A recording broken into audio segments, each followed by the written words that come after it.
Hi, Joe. Good morning to you. How are you? I'm okay, thanks, Nicolette. And you? I'm doing great. Thank you so much for saying yes. For our listeners today, I'd like to introduce myself and to you as well. I'd like to introduce myself formally. My name is Nicolette. I am the creator for the podcast titled You're Worthless. Read that again. The juxtaposition of your very soul. Again, like I've mentioned before, thank you so much for saying yes to be interviewed today. And before we start our conversation, I'd like to read a bit of introduction before we get right into it. So, hey everyone, we have Joe Barnes here with us. So, a bit of Joe's background. So, he dropped out of college, out of university at 18. He said he was fed up with the constant chase of life and the feeling that he'd always be working towards something, but never actually living. So he became a tennis coach and a hypnotherapist in his early 20s. He wanted to do work where he was passionate about and felt meaningful to him. In his late 20s and early 30s, he began writing his first book, Escape the System. Looking at job dissatisfaction statistics, he knew he wasn't the only one who was disappointed with a conventional career path. He wanted to give these people a voice and a path out of life that wasn't of their own choosing. He has now continued to write books and promote his writing. In his late 30s, he started a personal development group called Success Club to help entrepreneurs, artists, and creators succeed with their different projects. Wow, Joe, welcome. Thanks. It's a great introduction. Thank you. A lot to learn from you, definitely. Because I was in the 9 to 5, now just stepping out to become a hypnotherapist and a coach. Ah, So definitely me talking to my guests is sort of like me trying to get their insights and guidance here and there. So yeah, before we start off, Joe, can you share with us what was it like growing up as a Joe Barnes? as a Joe Barnes. Mm-hmm. It was good to begin with. My early childhood was very happy, but everything changed when I went to secondary school. I was going to my first school was a very sheltered school. It was maybe 7 minutes drive from where I lived. Lovely environment, lots of woods, lots of green grass, an old English building, really, really nice school, lots of friends there, very happy. And then I went to a bigger town, and that change of school around age 11 sort of burst my bubble because it was my first experience of not fitting in. I Mm. found it very difficult to make friends at my new school, didn't really understand, get what they were all talking about, what their interests were. And as a result, I experienced something I never felt before, which was loneliness. I'd never experienced before that. I was always very happy. But that change burst my bubble. I found it difficult to fit in, and that was a continuing theme then throughout my teenage years into my time at university after I left. I always found myself feeling like a little bit of an outsider. And that very much inspired or not created a direction for me to follow in terms that I found it very difficult to fit in with conventional ways of working and living. So it very much put me in a position where I had to find my own path. So that's in a nutshell what it's like being me. And I was reading your profile when I was preparing for the interview before just now. And you got onto that notion of what is there more to life, like this is what I'm getting. And earlier on, even you dropped out of university when you were 18 and you were fed up. I was fed up when I was at least when 29, I guess. That's when life humbled me. So, and you caught on to that very early in your life. What was the, just me being curious now, pivotal moment that made you that made you feel that way? That I yeah. remember being, yes, as I said, I was 18. I think I was about 2 months into my university degree, which at the time was history and politics. And I just remember sitting in my room or somebody else's room, doing some study, not being interested in it at all, and just thinking to myself, when is this ever going to end? Because I'd done 14 years of schooling, I think. And okay, looking back now, school was actually relatively interesting. compared to what some jobs are like. There's a lot of variety at school, but I think the thing I didn't like was always being told there's something on the horizon. So at school, you were always told that you're doing this so you can score good results in your exams. In the UK, we have something Mm-hmm. called GCSEs at 16, A levels at 18. So they're like the major national exams. So you're always told that you're preparing for that. And then when you do that, I felt like, oh, I've done so much work for these. Do I finally get to live now? Does life get a bit more enjoyable and fun and less relentless and stressful? And I got to university and 2 months in, and I thought, no, it doesn't actually. It's just the same old thing. Now I'm being told I've got to prepare for I've got a 3 years university course, which I've got to do well in to get a good degree. Why do I need a good degree? Because I've got to get a well-paid job. Then when I get to the job, is it going to end? No, it's not going to end because I'm going to be told I've got to get promotion, and then I've got to get Oh the shit. next promotion. So I just thought this can't be life. We can't Yeah. this we can't live this way really, or I can't live this way because it seems like you're never actually living. You're always working towards something. So I questioned that, and that made me drop out. Now, I couldn't find anything Mm-hmm. better to do, so I actually then went back to university the next year studying a different course, slightly different course. I dropped the history and just studied politics. And because I couldn't find anything better to do, I completed my course and did my 3 years at university and then came back and had this big moment of what do I actually do here? I don't want to make the same mistake I made with my course in the sense that I'm doing something that I don't find particularly inspiring or interesting. So I took a real turn. I really diverted from the commonly followed path. And as you mentioned in the introduction, took a exam to become a qualified as a tennis coach, qualified as a hypnotherapist, and then later on began writing my books. Those were all very diverse paths, like something that did you do them like sequentially, or is it like you did them all at once? The tennis coaching and the hypnotherapy more together. I became a Right. tennis coach a year before a hypnotherapist. And then, so that was like it was almost my plan that would be my platform because they're both jobs that I enjoy. They're both jobs where you Right. can get I love paid that. a relatively high amount per hour. So you Mm-hmm. don't need to do 8 hours every single day to support yourself. Yeah. And that Yeah. would therefore give me time to focus on my writing. So that was always the plan. It's just a plan that ended up taking me a lot longer than I thought it would. But I thought I would get clients and customers immediately as a tennis coach and a hypnotherapist. And it obviously takes a while to build up that business. So then that That's right. delays writing the book. And then when you start writing the book, you realize you're not quite as good as you thought you were, and you have to revise the book, rewrite it 4 times, is what I initially had to do. So all of this delays you, or delayed me. And my plan was good, but it just took a bit longer for me to reach the point where I wanted to be. But it's funny, yeah. We had a plan, right? But we often think that okay, we're gonna get it done at least in the specified period. But then somehow, I don't know if you believe in, I don't know, some higher power. It's just like, okay, this is not the time yet.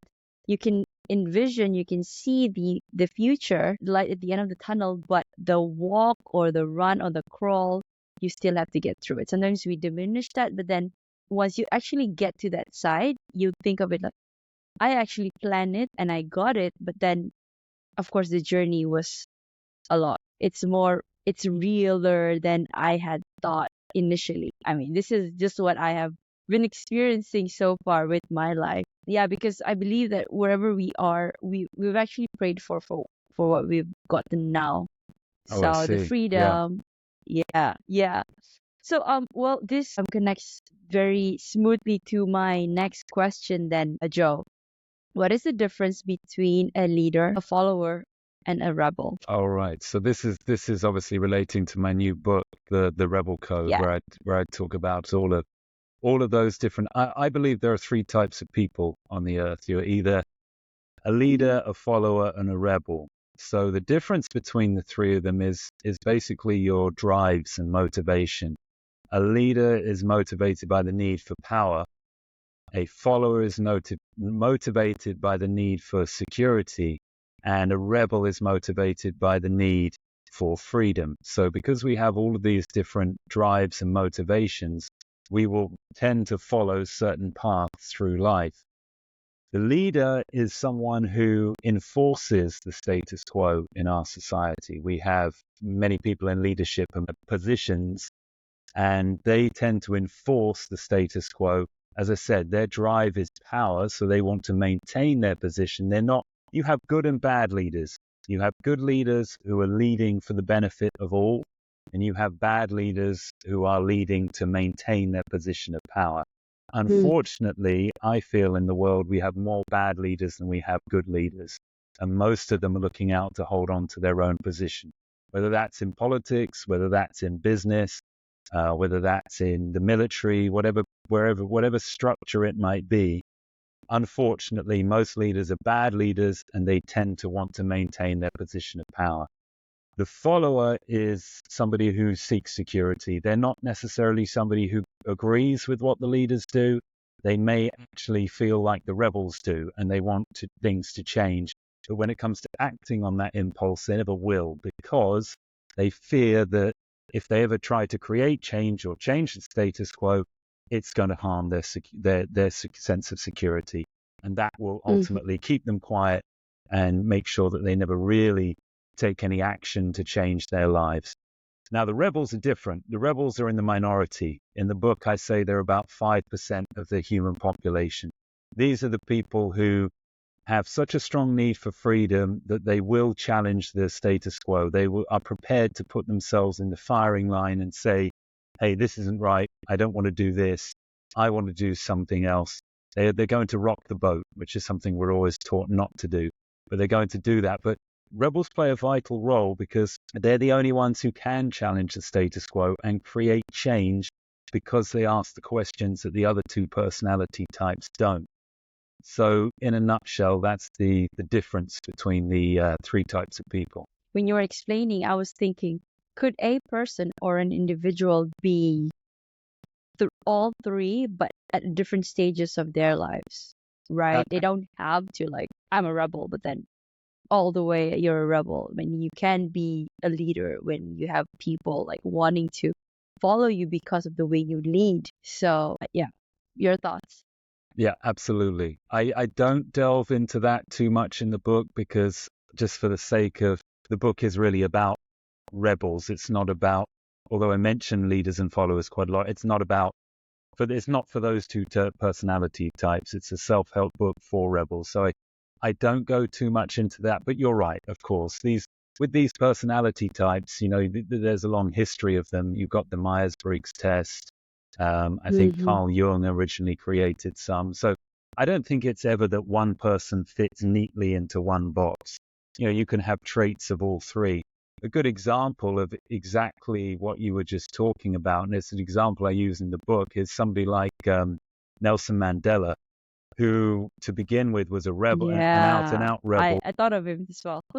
Challenging the South African government and the system of apartheid. And then through all of his struggle, he eventually became the leader of the country. Now, he would have always had leadership qualities, I'm sure, even in his rebel phase. So that's an example that you can be both. And even a rebel at some points occasionally may display follower tendencies, or it's more likely that a follower is going to rebel, is going to feel that they want to rebel now and again. So yes, you can have tendencies across all three of the personality types. Thank you. Thank you for that. Now, I think you mentioned rebels. Why are they important in the world? Now, what are the three things a rebel can do to improve their quality of life? Okay, so if you find yourself, you feel that you're a rebel, what I'm saying resonates with you, then I would say build your life around your three main needs. I only mentioned one of them so far, and that was freedom. The other two are meaning, and the final one is connection. Now, connection's a human need. Whether you're a leader, follower, rebel, you need connection with other people. So we're going to take that one for granted. But the rebels have a slight problem with that, because as I was explaining in my backstory to you at the start, we often feel like we don't fit in. And as a result, it can be quite difficult to create that connection. So I do talk in the book, I think I have a whole chapter about it, about how to create that connection as a rebel. But the other two factors are building your life of freedom and meaning. So freedom comes down to probably a big part of that is working on your own terms. It is possible to have an employed job as a rebel and feel like you've got some sense of freedom. I just think it's going to be harder. I think it's going to be easier to meet your need for freedom if you're setting your own schedule, if you control your working hours, if you can ensure that you have variety in your life. That, I would say, is going to help meet your need for freedom. Then your need for meaning is slightly harder because we live in a society where everything is very materialistic and superficial. So unless you really look for it, unless you really create it yourself, it's hard to find meaning. There aren't that many projects out there you can join that are really meaningful. Most of the companies you're going to work for, their main incentive is just to make profit.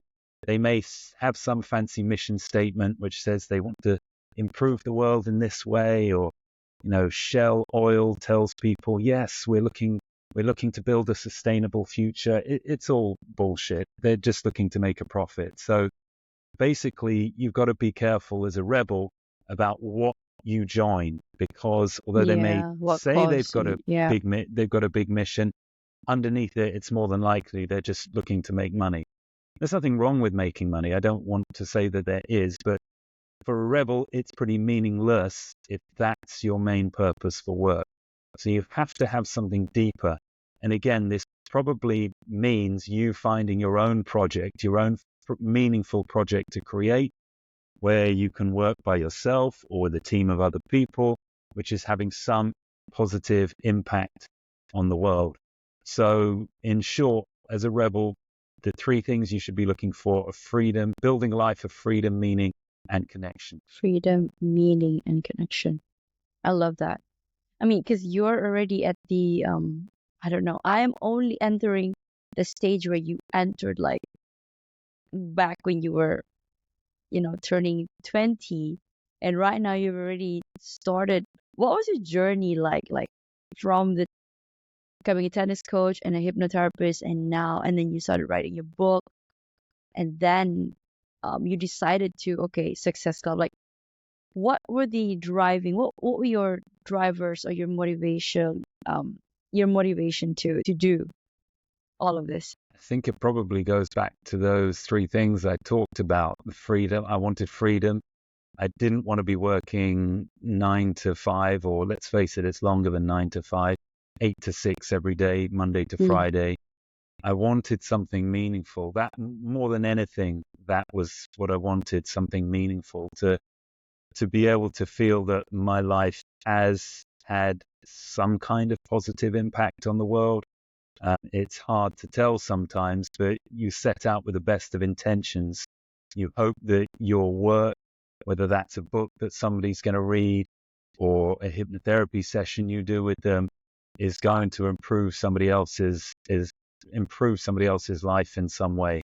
So those were my drives. And then I just think there's an innate drive. There's always been something inside me which I can't put my finger on, which has pushed me to follow this path. I'm always super inspired by certain movies and films where you've got like a maverick following his own path, doing his own thing. I'm inspired by films Mm-mm. where the good guys, the small group of good guys, stand up to the seemingly all The powerful. underdog. Same. Yeah, yeah. So there's Me always too. been there's always been that part of me. So I guess that's just something that's just innately inside of me. Thank you for sharing that. So, okay, I think we mentioned one impactful rebel just few minutes ago, Nelson Mandela. So, what are the two other most impactful rebels throughout the history? Some trivia. Okay. I don't, it's difficult to say throughout history. I think obviously Nelson Mandela would be one throughout history. Somebody springs to mind. Okay, I think his impact is large, but it's not Mm-hmm. changed the system in the way that Nelson Mandela did in South Africa. Arnold Schwarzenegger Sure. springs to mind Hmm. straight away. He was very rebellious. Wow. He's a personal inspiration of mine, and I'm sure he's a personal inspiration for millions of people, because he said, I don't want the life that is given to me, that my parents want for me, that I should be living according to my surroundings and community. You probably know he grew up in a small town in Austria, but he had big dreams of going to America and becoming a bodybuilding champion and a movie star. So that for me is an example of a rebel who has had an outrageous vision, who shows to all other rebels that you can have an outrageous vision and make it come true. And you don't just have to accept the life that is presented to you and put up with that and live that. You can create and define your own life. So I put him as my second one. And I also list a slightly unknown one in the book as well. Not unknown, famous from Oh. history, but not really contemporary or modern. And so I'll go with a woman for my third one. And it may on the surface appear like a strange choice, but it's Queen Elizabeth I of England. You may think, well, why would I choose her? Well, she did rebel because she refused to get married. She's known as the Virgin Queen because she never got married and never had kids. Now, you may think, oh, God, that's terrible for her. She must have been very lonely. She may have had partners, men in her life. There's a lot of speculation over whether she did or didn't, but she never officially got married. Reason being, she knew at that time in the 16th century that if she married a man, even though she was the bloodline, she was the daughter of Henry VIII, that she would lose all her power. The king, even though he wasn't of the bloodline, would de facto be the one ruling over her and ruling the country. So I thought that was quite a rebellious and inspiring act to say that, no, I'm not going to get married. She strung along a load of men, pretended that she was going to get married to sort of appease the government and appease her advisors, but never actually did. So I thought that was quite a impressive juggling act, the way she did that. So I'll go with those three: Nelson Mandela, Arnold Schwarzenegger, and Queen Elizabeth I. I love that. Again, when you were saying that about Queen Elizabeth, gave me a thought like she had the duality in her. She was a leader because she was trying to stay in power, but she was also a rebel at the same time. So Yeah. a very obvious reason, a very obvious example. Wow, amazing. Ding, I had an epiphany there. Thank you for that, Joe. Okay, now I think we mentioned about people rebelling and going towards what they want to do for their freedom, to create meaning, to find that meaning and to create connection. So how can one person make money from their passion when they still have to work a full-time job to pay their commitments? At least the first part before transitioning into it fully. Well, I guess it's a question of so how can someone make money? You've got to identify your passion first. Let's say let's say you have, for the sake of argument, identified your passion. My answer then would be, you've got to try and work a consistent amount of time per week on that passion. So let's say you're working full-time hours, 40 hours a week. Can you then carve out 10 hours a week where you can put the time into making an advance in that passion? Now, I don't know what your particular passion might be, but let's use an example I'm familiar with, which is writing. Let's say you want to become a writer. Well, then you've got 10 hours, you can carve out 10 hours a week. And so for maybe 6 or 7 of those hours a week, you're actually writing your book, your new book. For 3 of the hours a week, you're going on some social media and trying to build an audience so that when you launch your book, you have some people to sell the book to. So the point is the same. It doesn't matter what you do the work on, because it may be a business, you may be trying to create and sell a product. It doesn't matter what you do the work on. The principle is the same, that you need to carve out a certain amount of time per week. When I'm coaching people and in my books, I always say 20 hours a week minimum. But that's difficult. So if you're working 40 hours a week at your job and then doing 20 hours a week on your passion, it's hard to find the time, especially if you then have a family on top of that, Yeah, or you have a boyfriend or girlfriend, exactly. you have friends. So ultimately, what I would say is try to cut down the hours you do in your regular job. Try to get to the point where you can make just enough money to support yourself or your family. And anything above that, Hmm.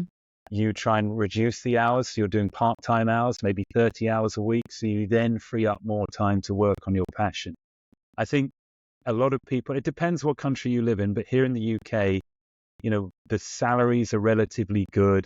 The cost of living is very high, but there are ways around that. We don't need to go on 3 holidays a year. It's not an essential. We don't need to have a really expensive wardrobe. So there are ways to cut. We don't need to, food is another thing you can easily spend lots of money on, eating out, getting takeaways. There are ways to cut back on your expenditure so that you can actually do less hours at work and spend more time on your passion. So that for me is the first step to making a living from a passion, because the more hours you spend on it, those 10 hours a week, every week of the year, they all add up to the point where you may now have a product you can sell. Once you sell that product, you can start making money from your passion. And perhaps at some point, you can leave your old job and start working full time on your passion. Hmm.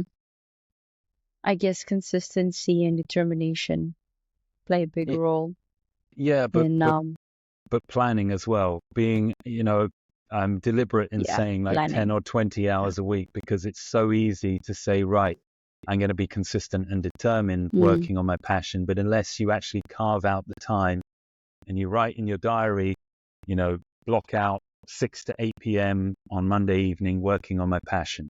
You block out Saturday morning, 9 till 1 p.m. working on my passion, is how you will actually get down and put the hours in and do the work. It's a reminder, like it's common sense, right? But sometimes when we implement it, it gets super hard. I mean, it's easier said than done, but yeah, again, I think this is to reiterate again to our listeners out there that if they are feeling miserable wherever they are right now with their whatever they're doing, if it's a business or a job, then they can do this. Hopefully it'll give them some to exit soon. Absolutely. So Joe, this one question that I was quite curious, like why do you have a 66% chance of living your dreams? I mean, my first thought was because the 33% is that we're sleeping. I don't know if I'm wrong. Yeah, Okay, I so mean, yeah, yeah, I'll please break do this share. down. Yeah, this is just a theory I have. My point is that it's easier to live your dreams than we're told. We're always told, 9 out of 10 new businesses fail. So that would give you, a 10% chance at living your dreams. We're always told, look, if you're not super talented or lucky, um, then it's unlikely you can do it. You've just got to accept a regular job. So these are the messages we get throughout childhood into our adulthood whenever we try to do something different or exceptional. But it's likely that you're going to fail. So I wanted to actually just analyze that assumption and break it down and actually look at it and come to the conclusion that, well, we've actually got a lot more chance to succeed than you think. So this is how I come to the 66% figure. Let's say 1,000 people are all going for the same position, the same dream job. They all want the same thing. Well, straight away, you can dismiss 900 of those people. You can dismiss 90% of the competition, because these people are just they're the talkers. They're not the doers. They're going to say, yeah, I'm going to go and do that, but they never do. All they end up doing is talking about what they're going to do. They're not going to enroll in any courses. They're not going to buy any equipment. They're not going to do any research. They're simply going to sit on their couch, their sofa, and watch Netflix and talk about doing something. This group of people are the procrastinators. So straight away, 90% of your competition are gone, because they're not even going to lift a finger. So you've got 100 people left. Of that 100 people, about 80 of them are the triers. They're going to do something. They're going to buy the course. They're going to do some research. They're going to spend maybe 6 months on this project trying to get it going. But after a while, they're going to just either lose interest, or they're going to experience one or two failures. And because they've always been told, look, 90% of new businesses fail, you can never do anything extraordinary unless you're born with exceptional talent or luck, they'll just say, well, all those people were right in the first place. I gave it a try. It didn't work. I quit. So that's about 80 extra people. So now you're only left with 20 people who are direct competition.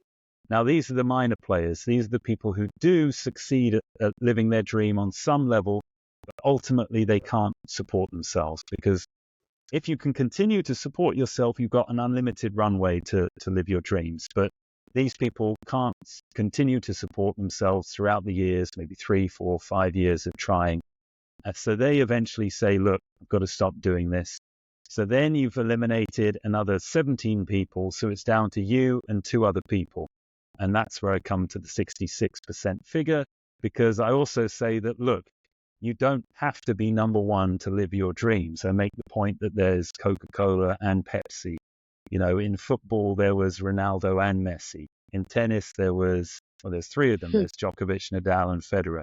You don't always have to be number one to live your dreams. So ultimately, if you can just fill one of the 3 spots that remain, so 2 out of 3 are going to succeed, 1 isn't. So that's a 2/3 chance you'll succeed, 66%. So that's how I came to the figure. Now, it's not a exact science. It's more to make the point that you've actually got, when you actually think about it and break it down, you've got a better chance at living your dream than you're told. So as long as you can do a couple of things, 1 is persevere and keep going. 2 is continue to support yourself while you're doing it. If you can do those 2 things, you'll be amazed at how far you can get. I love that. You close it up with perseverance and keep going, because my next question to you was that, does that mean that we just focus on our own lane, so we become champions of our own league, right? And then because if you think about it, how long? I said there were 17 people that after 5 years or certain period of time, they would say, this is too much. I don't think I can continue. So how long should that person persevere? Like throughout, like for as long as they can, and from there onwards, then they become the Roger, the Nadal, and where's the other one? I'm not a very Djokovic. big fan of tennis. Djokovic, yes, Novak, yeah. Yeah, is that how we should perceive it as? Is that how we should look at it? So let's say if I want to be the best in my, I don't know, life coaching, hypnotherapist. So, and of course, there's a lot of, it's like mushrooms here, right? There are new hypnotherapists graduating as well. So your advice. I think the advice from the example is you may want to become the best, that's great, but you don't always have to become the best to live your dream. My ultimate goal is to sell 1 million copies of my books. Now, that won't make me the number 1 self-help author in the world. I don't need to be the number 1 self-help author in the world to live my dreams. It probably won't even make me in the top 10 or even the top 20. But I don't care, because that's the figure I've decided on. That would be enough impact for me. And that to me would be a dream fulfillment. So yeah, when you say find your lane, that's really essentially what it means. It doesn't really matter what level other people reach, as long as you are satisfied with where you get to. Maybe you will only be satisfied with being number 1. Well, that's fine. That's your motivation. That's okay. So the message is that the goal you set for yourself has to be meaningful to you, not other people. It's not necessary. What does it matter if I'm the best or the number 1 people's achievement? number 1 self-help author in the world? It doesn't mean a whole lot to me. What means a whole lot to me is making a considerable income from my books and reaching 10,000 lives, which I figure if I sold 1 million books, probably 10,000 of those people would have a really strong reaction to the books I'm writing. So that's what I feel is important when it comes to identifying your dream. I love that. It's like a message again I get on my podcast and I wait for the messages because I always believe in don't look at the messenger, but look at the message that's coming. Like what can I take away from this personally besides my listeners? So I think today, because I was just building my website today and then getting on my Instagram, and I was like, when you said maybe get a goal that is meaningful for you, and that goal could be an X number of people that you want to help or coach or help with your therapy. So that's a good one. Yes, So thank you, absolutely. Joe. So what work are you most proud of today? I guess I'm proud that I'm most proud of the fact I made the decision to walk the path I walked.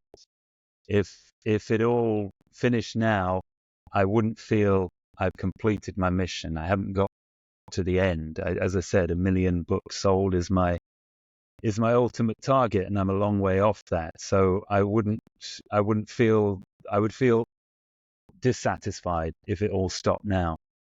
But what I'm most proud of is the fact that I've done it, that I walked this path, that I committed myself to doing something I believed in, and I've lived every day in pursuit of that dream and living that dream. So that to me is something I'm really proud of, the fact that I had the courage to walk away from, both my parents were lawyers. I was raised to follow in their footsteps. And, that's a lucrative profession. So in a way, I gave up a chance at making lots of money. And instead, I stayed true to what I believe in. And that I'm proud of. I'm proud of, we've had in my tennis coaching, I've coached players who've gone on to play at national level in the UK. We have a local teams, and some of the kids we've had they won 2 of the local county leagues here as well. So I'm really proud of that stuff. I'm Wow. super proud of all the changes I've helped with hypnotherapy. When I get somebody sleeping, improving their sleep, because insomnia is what got me into hypnotherapy. When I help somebody to lose weight, when they just turn up to a session and they feel like a transformation has happened from the week before. I'm really proud of that stuff. And I'm just the biggest thing of all, though, is when somebody messages me about my books, says, just read your book and it's really changed the way I look at life, or has given me a new lease of life and energy. That to me gives me the greatest sense of satisfaction. So it's probably hearing from readers who my books have had a big impact on. And I had a chance at peeking at your website today.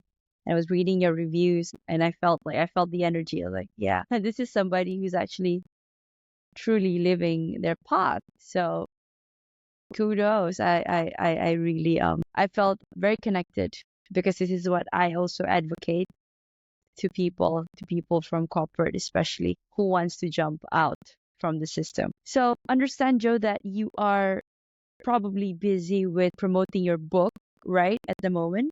So is there anything else that you're working on currently, presently? Not particularly, you're right. It's just promoting the book. I entered a book writing competition at the start of the year, so I had to delay all my promotion. For Hay House. I don't know if you've heard of Hay House, but I Hey, how's publishing, yeah, yeah, publishing? yeah. Okay, yeah, so okay, I thought So so. that was a Yeah. slightly different book I was writing, and unfortunately, I didn't win the competition. So that was 4 months' work. Just it's not gone to waste because I've still got the book, I've still got a proposal, but it delayed everything by 4 months. So now I'm doing all my catch up with the promoting of the Rebel Code. After that, I think I'm actually going to be doing something connected to my hypnotherapy. I've created a recovering from insomnia product. So that's basically 3 hypno recordings that I've done, plus a PDF Oh, with awesome. rules for sleeping better. So I actually plan to just take a little change of direction and launch that product and try and sell it and get it out there and help people with that. I love that. You've given me a lot of ideas. Mhm. Thank you. So, Joe, I'm going to pivot to a self-worth question because my podcast talks a lot about self-worth. So, the question for you today, in your journey, do you think have you found a connection between spirituality and self-worth. And in your opinion, if you do, or if you maybe know, you've not found the connection, like how do these whatever beliefs influence your sense of self? So the subject of self-worth is interesting. I may not answer your question exactly, but I will say this on That's self-worth okay. because it's really quite important. As a rebel or outsider, whatever you want to call yourself, I remember distinctly when I was starting off my journey in in some respects, my self-worth was quite low because I thought, why can't I fit into the system the way Fit everybody in. else does? And there must be Yeah. something wrong with me. I don't have any relationships. I don't have a girlfriend. I'm doing these jobs which people wonder why I'm doing them. Why am I not trying to become a lawyer or get a super well paid job? So I thought that I was less than the majority, the mainstream. I thought I was below the mainstream in a way. And it was only as I began to succeed and progress and, got a girlfriend and relationships, started to be more successful with my work, that I realized that I should have never put myself down in that way at all. Everybody who Yeah. is seemingly to be normal and successful, quite often, if they were completely honest and within the own space of their mind, would admit that they are struggling through life and that they are just trying to play a role and fit in. They don't really know why they're doing that, but they're just doing that because there seems to be safety in numbers. Whereas there was me believing that I was beneath these people. But was one of the rare ones who had the strength and courage to actually stay true to themselves. So if you are somebody who feels that your self-worth is below what is considered normal or most people, then understand that if you're true to yourself and you're following your own path, you can never be below those people because you have the courage to actually stay true to yourself, and that is worth a lot. So I would say that on self-worth, don't ever put yourself down because you think you're not like the mainstream, you're not like other people. Mic drop. Thank you. That was incredible. I love that. So, Joe, what is your heart's greatest wish? For myself or for other people or the planet, I don't really. For yourself, the first thing that comes to mind. Okay, well, I really think two two yeah, my heart's greatest wish is, yeah, I think for the planet it would be to get rid of nuclear weapons and end all war. There is some scary situations going on at the moment, which makes me concerned. At Mhm. the start I mentioned bad leadership and how I believe everybody, Yeah, I in the self-help world is always talking about leadership, and yes, I want to be a leader. But there are so many bad leaders out there, so many, and they're pushing us in a direction of conflict, potential escalation of war. So it's really, but my heart's wish is that would all de-escalate, that we could get some good leaders in place who lead for the people and not their own interests, and that the world could be a much more peaceful place, and that we could start taking important issues like climate change seriously in our environment and start addressing that, because I think we're going to have real problems in the decades to come with the impact of that and how we keep ignoring it, and how we're so greedy and we want more and more money, and we think that wealth and materialism is the solution to everything, and it's not. And we don't realize that, and the fallout of that is the destruction of our environment. So my wish is that we would just all wake up and realize that we're really going down the wrong path, and that we need to rethink as a humanity, we need to rethink about what direction we're going in.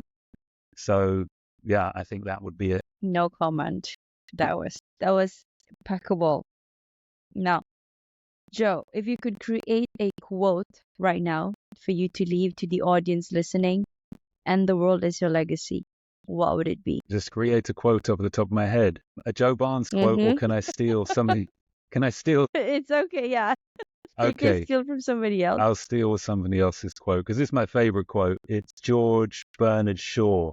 He was an Irish playwright. He Yeah. said something along the lines of, The reasonable man adapts himself to the world. The unreasonable man adapts the world to himself. That's why all progress is made by unreasonable men. So that's the quote I would steal. That's the one I wish I'd made. So basically, what he's saying is that, That's and deep. Can you yeah, explain that? I'll unpack it. So first of all, when he's saying, you've got to understand, when he's saying men, he was writing in the 19th century. He means men and women. Basically, it's not just men. So men and women. If you're a reasonable person, you just do what you're told and you get on with life. But nothing changes if you just do what you're told and get on with life. Unreasonable people say, no, I don't like that. I'm not accepting that. We can improve this. We can do this differently. Therefore, only real change and improvement comes from unreasonable people. So you may think it's bad to be an unreasonable person, but actually the world needs their unreasonable people. This is basically what he's saying with that quote. Hashtag rebel. Yeah. Okay, so how can people reach out to you? So basically, the best place to go is my website, which is www.escapethesystemnow. There you will see my blog. You will see my contact details if you want to get in touch. You'll also see a little bit about my books. But also, I wanted to do a special offer, Nicolette, for your listeners and your viewers. I don't know how soon will this air? How soon will this go out? Maybe in the next month or so. Okay. But if you send me the dates, what I'll do is when this launches, for the first 48 hours of this being live, I will reduce the price of my book, The Rebel Code, the electronic version anyway, the Kindle version. I'll put it down to $1 for 48 hours so we can have a link there. If anybody wants to read that, they can get it for just $1 for those 48 hours after this episode goes live. Awesome. That would be really great. And then, okay, say they're past that 48 hours, then how much would that cost? It's still not. It's $4. So you can get it for $4. You can get the Kindle version. That's okay. But if you go in within 48 hours, yeah, it's just $1. Yeah. Okay, $1 is fine. I mean, I would like to purchase that. When is the launching of the book? Oh, sorry, the book launched. It launched a while ago, so at the start of this year. The book was launched. Okay, yes. But then, right? So you want to when okay. Exactly. Okay. Just as a special offer for your viewers and listeners, I can obviously change the price on it and put it down. That would be really lovely. Thank you so much. Well, okay. There you have it, guys. You heard it from the person himself, Joe Barnes. Before we close off, Joe, I'd like to thank you personally for the work that you're doing for the world and for advancing every step of the way, despite the challenges, creating trails for those that will come after you. And for our listeners today, this has been that one podcast with that controversial name, You're Worthless. Read that again, the juxtaposition of your very soul. Now, if you find yourself thinking that you are worthless, you're probably not alone.